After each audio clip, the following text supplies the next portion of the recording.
Assalamualaikum warahmatullahi wabarakatuh. Kisah Salabah bin Abdul Rahman radhiyallahu anhu, sahabat Nabi yang jenazahnya diziarahi para malaikat.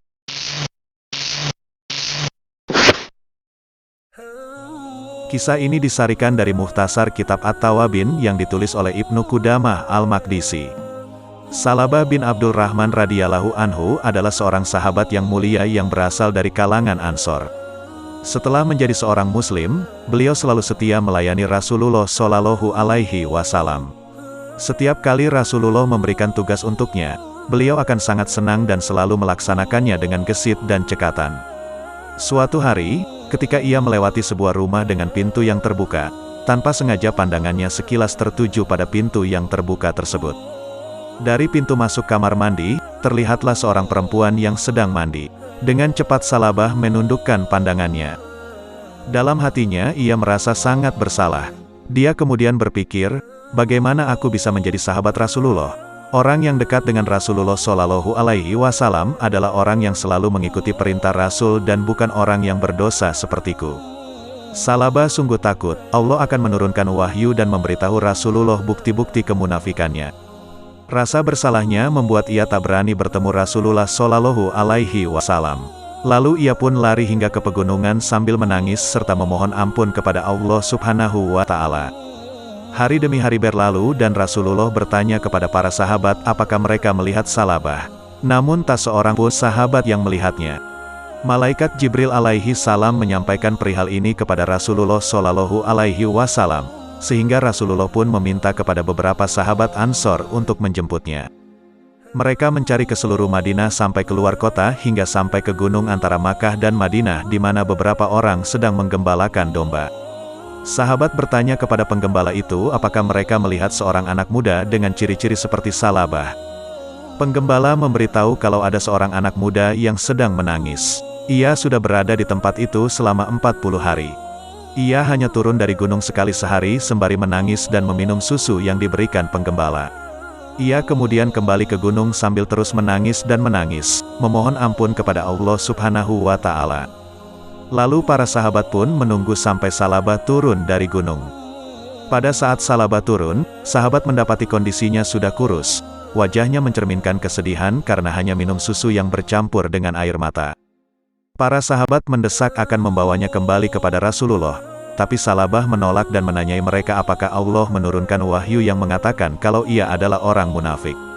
Sahabat menjawab mereka tidak punya pengetahuan tentang ayat-ayat itu.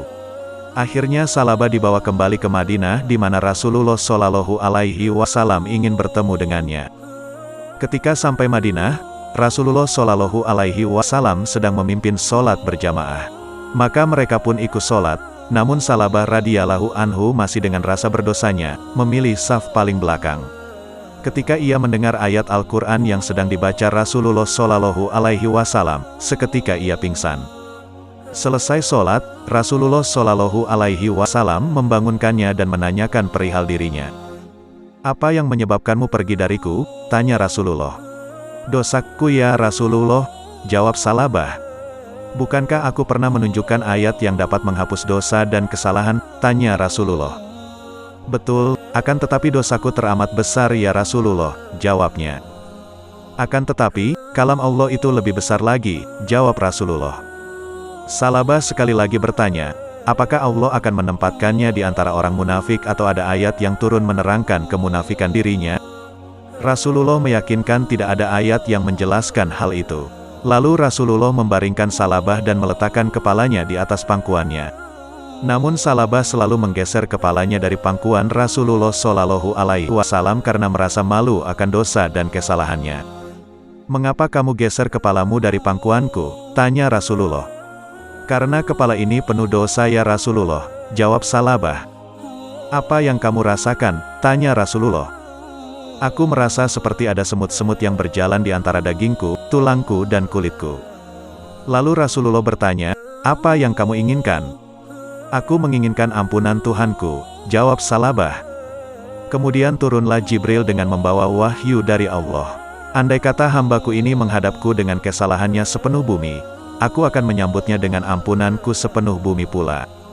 Rasulullah menyampaikan wahyu tersebut kepada Salabah, dan seketika ia pun terpekik dan meninggal. Rasulullah memerintahkan agar ia segera dimandikan dan dikafani. Ketika selesai menyalatinya, beliau Rasulullah Shallallahu Alaihi Wasallam berjalan sambil berjingkat-jingkat. Salah seorang sahabat menanyakan mengapa Rasulullah Shallallahu Alaihi Wasallam berjalan sambil berjingkat seperti itu. Demi Zat yang telah mengutusku dengan benar sebagai Nabi, sungguh aku tidak bisa meletakkan kakiku di atas bumi, karena banyaknya malaikat yang turut melayat Salabah, jawab Rasulullah Shallallahu Alaihi Wasallam. Semoga kita bisa merenungi dan mengambil hikmah dari kisah Salabah bin Abdul Rahman radhiyallahu anhu, salah seorang sahabat yang mulia ini. Wallahu a'lam bishawab. La ilaha illallah Muhammadun Rasulullah alaihi salatullah wa alihi wal ahibba. La ilaha illallah. Wassalamualaikum warahmatullahi wabarakatuh.